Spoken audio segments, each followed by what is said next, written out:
랜선 교회에 오신 것을 환영합니다. 안녕하세요. 슬기로운 신앙생활, 매일 하나님과 친밀한 교제를 나누는 묵상 한정민 목사입니다. 예전에 방영되었던 도깨비라는 드라마를 기억하십니까?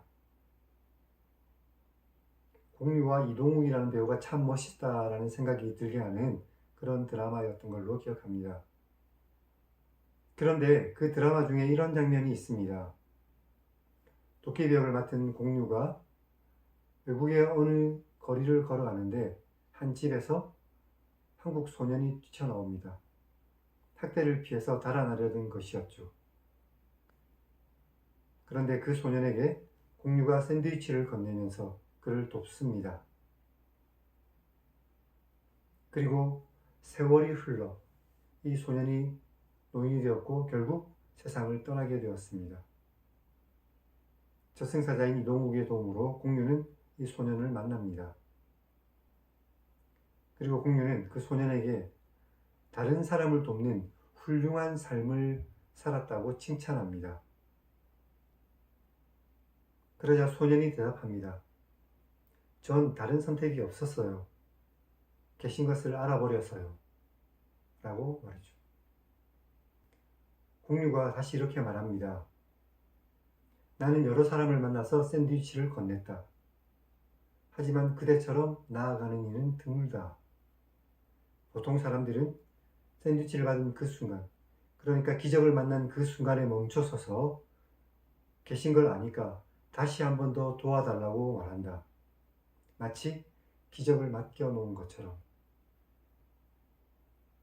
여러분은 지금 어떤 삶을 살고 계신가요? 우리는 하나님이 계신 걸 아는 사람들입니다. 계신 걸 아는 우리가 어떻게 살아야 할지 이미 정해져 있지 않겠습니까? 그리고 우리는 이미 하나님의 크고 놀라운 기적을 체험한 사람들입니다. 사망에서 생명으로 옮겨진 이 사실이야말로 얼마나 놀라운 기적입니까? 이 기적 앞에 서서 다시 또 기적을 베풀어 달라고 하나님께 부르짖지만 말고 힘차게 나아가시기 바랍니다. 여러분들이 나아갈 때 하나님께서 다시 여러분들을 도우시고 하나님의 큰 능력으로 함께 해주실 줄로 믿습니다. 오늘 여기 메밀묵과 함께 하나님의 말씀을 읽으면서 하나님의 뜻이 무엇인지를 발견하고 힘차게 세상에서 믿음의 길을 걸어가는 저와 여러분이 되기를 주님의 이름으로 축원합니다. 우리는 지난 시간에 창세기 11장을 읽었습니다. 하나님의 자리를 넘보던 교만한 사람들을 세상에 흩으신 하나님의 모습을 읽었고, 그리고 셈에서 아브라함에 이르는 족보를 통해서 하나님의 구원의 계획이 어떻게 이어지는지를 우리가 볼 수 있었습니다. 오늘 12장에서는 하나님의 명령에 순종하여 자신의 고향을 떠나는 아브라함의 모습이 등장합니다.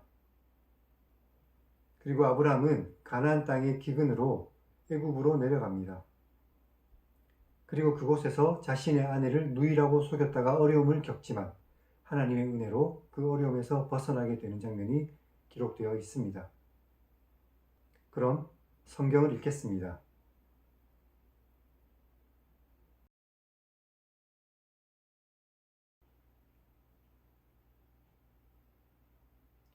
여호와께서 아브라함에게 말씀하셨습니다.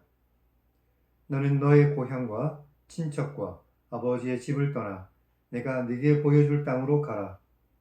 내가 너를 통해 큰 민족을 이루게 만들고 내게 복을 주어 너의 이름을 창대하게 할 것이다. 그러니 너는 복이 되어라.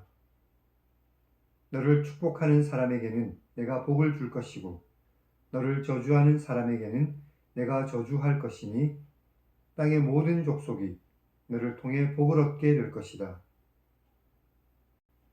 그래서 아브라함이 여호와의 말씀을 따라 하란을 떠났고 롯도 그와 함께 떠났습니다.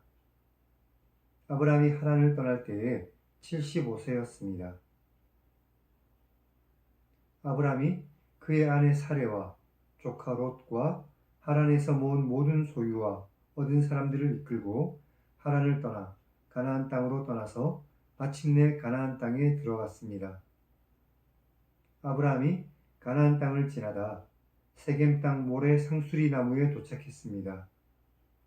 그때 가나안 사람들이 그 땅에서 살고 있었습니다.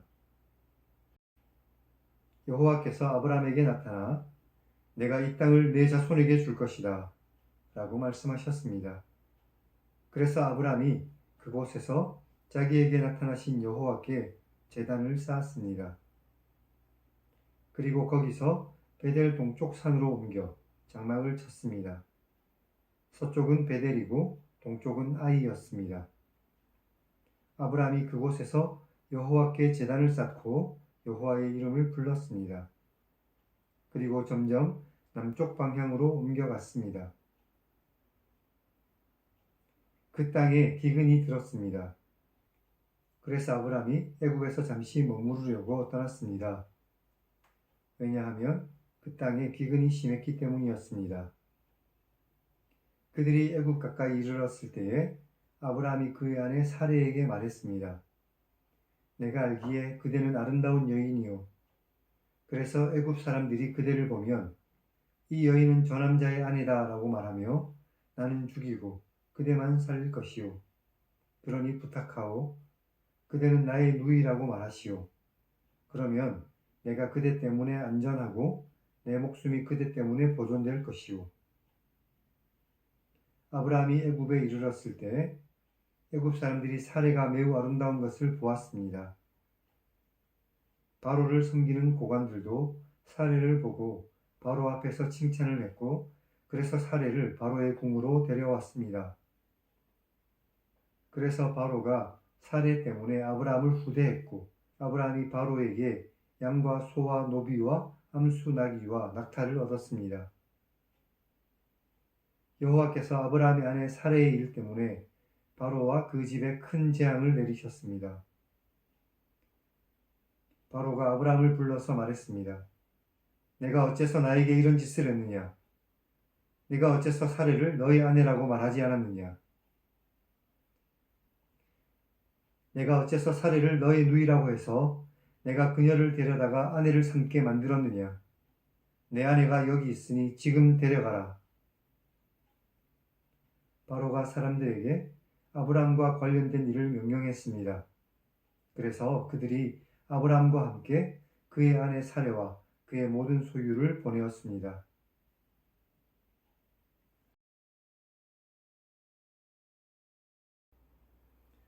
오늘은 여기까지 읽었습니다.